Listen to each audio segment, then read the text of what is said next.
हाय दोस्तों, आज हम कक्षा 10वीं का अध्याय चौथा, जिसके हम प्रश्न नंबर 401 कर रहे हैं, उसका हम आज पार्ट 2 देखेंगे, जिसमें हमने पिछली वीडियो में 5 सवाल कर लिए थे। अब हम इसके आगे करेंगे। तो सवाल हमारा क्या है, x की घात 2 प्लस 3x प्लस 1 बराबर x माइनस 2 की घात 2 एक द्विघात समीकरण है या नहीं। तो सबसे पहले क्या करेंगे, हम इसको इसी के इसी लिख लेंगे बराबर। इसकी एक शॉर्ट ट्रिक बताई थी मैंने, एक्स का वर्ग प्लस 2 का वर्ग कितना है 4, माइनस है तो माइनस 2x, इसका डबल 4x, पूरे का इधर पक्षांतर x की घात 2 प्लस 3x प्लस 1, इधर आएंगे तो माइनस में ये माइनस 4 प्लस 4x बराबर में क्या बचा 0, घात कट गई तो क्या बचा, जोड़ लीजिए 7x plus plus minus minus, तो यहाँ पर कितना आएगा 3 बराबर में 0। यहाँ x की घात 2 है क्या, नहीं, तो ये द्विघात समीकरण नहीं है। तो लिखिए अतः यह द्विघात समीकरण नहीं है। अतः यह द्विघात समीकरण नहीं है। अब हम इसका क्वेश्चन नंबर करेंगे सातवां। क्या है हमारा, x प्लस 2 की घात 3 बराबर 2x ब्रैकेट में x का वर्ग प्लस x का वर्ग माइनस 1। ये हमारा दूसरा सवाल है।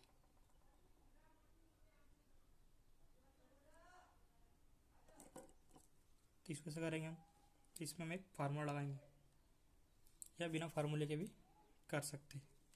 तो फार्मूला क्या होता है, a प्लस बी का क्यूब बराबर क्या होता है, a का क्यूब प्लस b का cube plus 3a square b plus 3ab square. a का मान क्या है हमारा x और b का मान क्या है हमारा 2।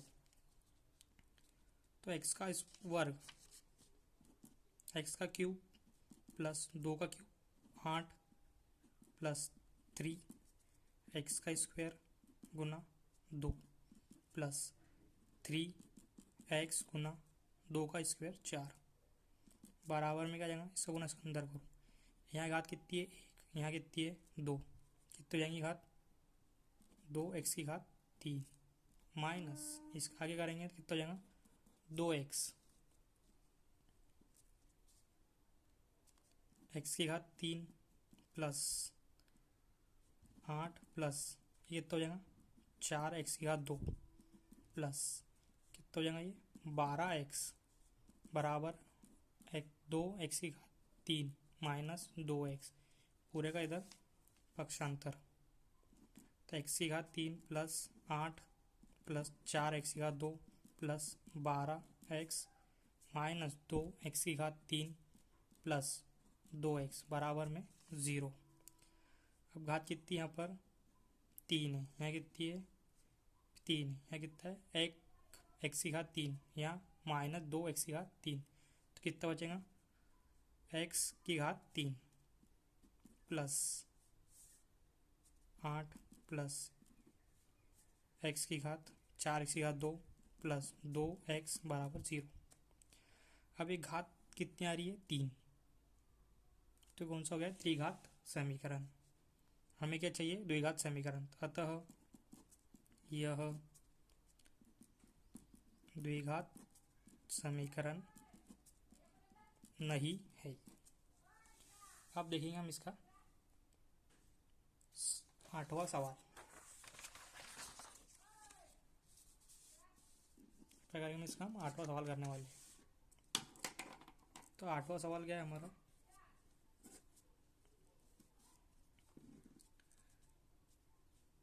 x की घात 3 माइनस 4x की घात 2 माइनस x प्लस 1 बराबर x माइनस 2 पूरे की घात 3।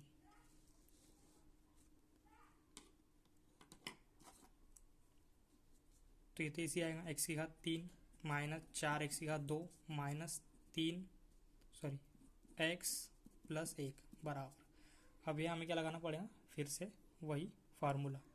यदि आपको फार्मूला नहीं आता है तो आप कैसे कर सकते हो, एक्स माइनस 2 एक्स माइनस 2 और एक्स माइनस 2, आप इसे 3 बार लिख सकते हो।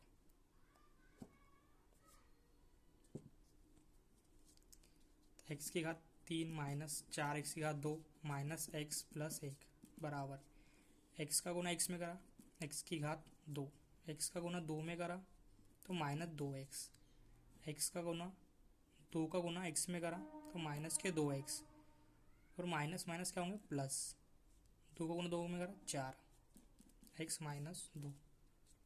फिर लिख लीजिए एक्स की घात 3 माइनस 4 एक्स की घात 2 माइनस एक्स प्लस 1 बराबर में, आप क्या कीजिए, एक्स का गुना एक्स की घात 2 में कीजिए तो क्या हो जाएगा, एक्स की घात 3, एक्स का गुना 2x में करेंगे तो माइनस 2 एक्स की घात 2, एक्स का गुना इसमें करेंगे तो माइनस 2 एक्स की घात 2, फिर क्या हो जाएगा 4x, इसका गुना इसमें कीजिए क्या आ जाएगा 2 एक्स की घात 2, इसमें करेंगे तो 4x, फिर माइनस,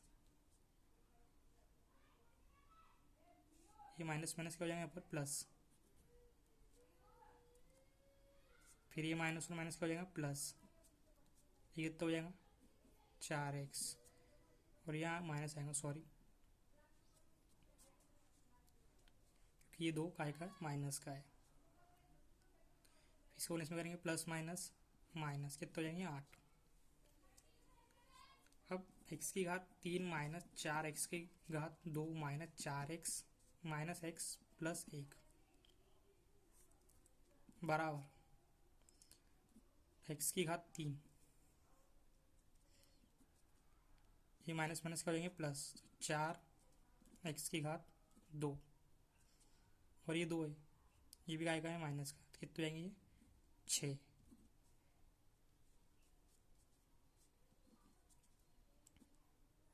ये प्लस और ये भी क्या है प्लस ही है, और ये भी क्या है प्लस, तो कितने हो जाएंगे ये 12x माइनस के 8, पूरे का इधर पक्षांतर, तो एक्स की घात 3 माइनस 4 एक्स की घात 2 minus x plus 1 minus x की घात 3 प्लस 6 एक्स की घात 2 प्लस ये माइनस आएगा 12x प्लस 8 बराबर 0, ये कट गए, 6 एक्स की घात 2 और 4 एक्स की घात 2, ये minus plus plus minus minus 2 x की घात 2,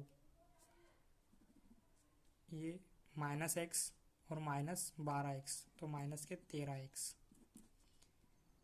कितने जाएंगे 9, 1 और 8 9 बराबर में 0।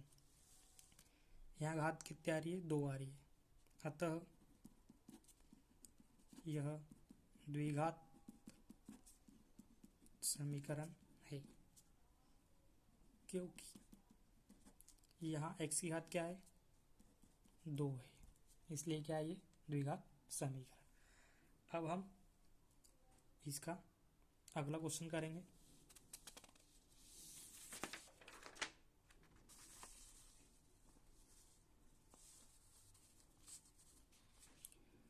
अब देखिए, निम्न स्थितियों को द्विघात समीकरण के रूप में लिखिए। अब हमें द्विघात समीकरण के रूप में इन्हें बनाना है।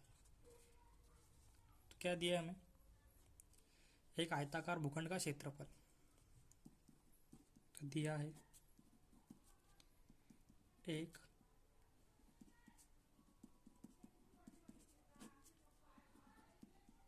भूखंड का क्षेत्रफल कितना दिया हमें 528 मीटर स्क्वायर।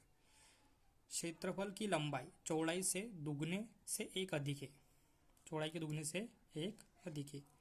तो हमने क्या किया, माना कि चौड़ाई, उसने क्या बोला है, क्षेत्रफल की लंबाई चौड़ाई से दुगने से एक अधिक है। तो चौड़ाई क्या मान लेते हैं हम x, और लंबाई दुगने से एक अधिक है, दुगने से क्या है एक अधिक है। हमें भूखंड की लंबाई और चौड़ाई ज्ञात करनी है, पर हमें क्या ज्ञात करना है, इसका समीकरण, द्विघात समीकरण। तो हम क्या करेंगे, हमें दिया है एक आयताकार भूखंड का क्षेत्रफल कितना है, 528। आयत क्या होता है, लंबाई गुना चौड़ाई,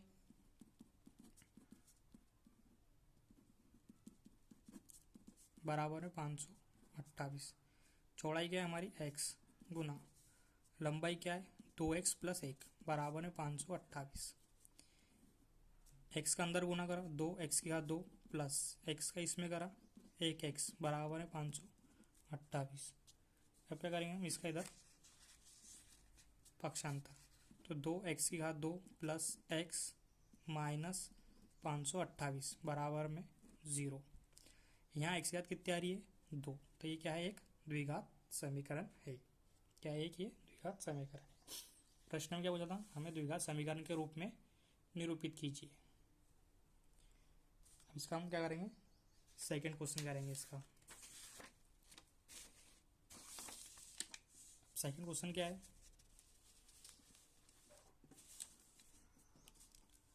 सेकंड क्वेश्चन है हमारा, दो क्रमागत पूर्णांकों का गुणनफल 306 है। हमें पूर्णांक ज्ञात करना है, पर हमें प्रश्न में क्या पूछा है कि इसे द्विघात समीकरण के रूप में लिखिए। और ये क्वेश्चन बेसिक और स्टैंडर्ड दोनों को आ सकता है। ज़्यादा करके तो बेसिक को नहीं, पर स्टैंडर्ड को ये क्वेश्चन आ सकता है कि स्टैंडर्ड मैथ्स और मैथ्स में क्वेश्चन आ सकता है। तो दो क्रमागत, तो माना कि पहली क्रमागत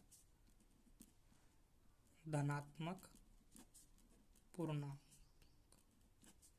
क्या है, x है।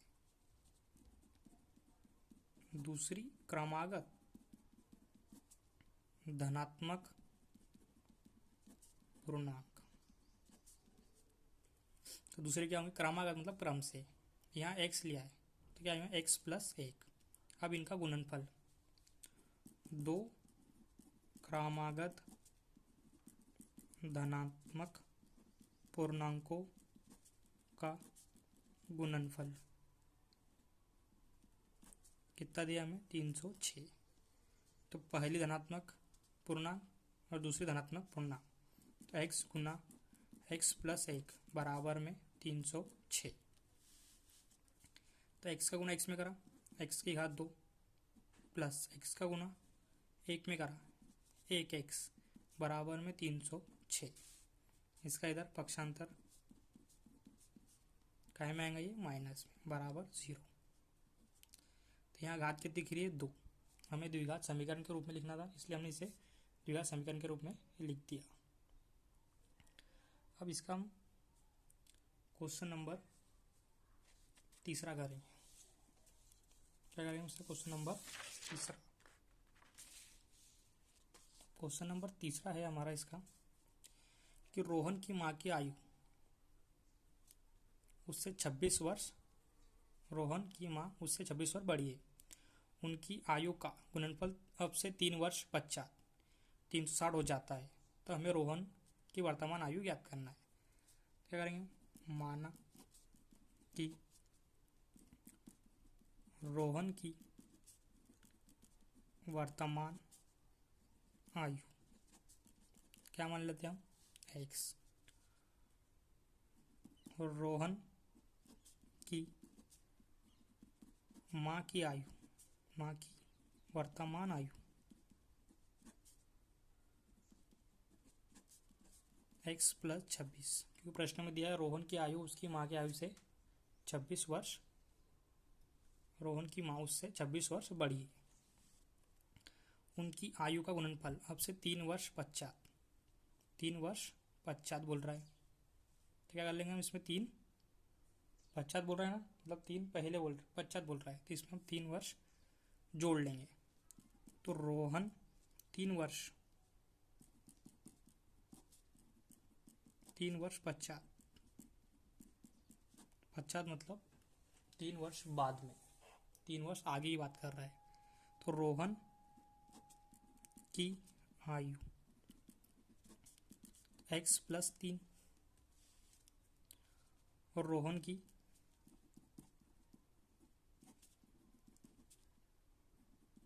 माँ की आयु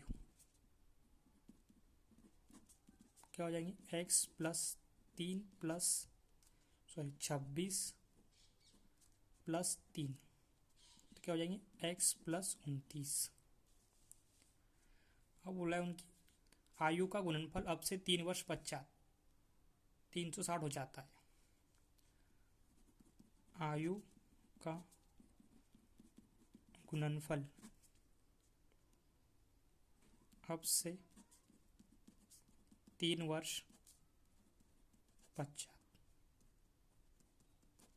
कितना हो गया, 360। तो रोहन की 3 वर्ष पश्चात आयु कितनी है, x+3 और रोहन की माँ की आयु x+29 बराबर में 360। गुणनफल बोला इसलिए क्या करेंगे, गुना करेंगे। x का गुना x में करा, x का वर्ग प्लस x का गुना 29 में करा तो 29x, x का गुना 3 का गुना x में करा 3x, x का गुना 3 का गुना इसमें करेंगे हम 29 में करेंगे तो 29 में करेंगे तो कितना जाएगा, 27 के साथ हाथ की आई 2 8 प्लस बराबर माइनस बराबर में 360। इसका इधर पक्षांतर x की घात 2, यहाँ पर 29x है और यहाँ पर क्या है 3x है, जोड़ लो इनको, कितने होगा ये 32x प्लस माइनस 360। 360 घटा लीजिए तो x का वर्ग प्लस 32x 10 में से कितने गए हमारे 7 गए, कितने बचे 3 और 35 में से कितने गए हमारे 35 में से हमारे 8 गए, कितने बचे 27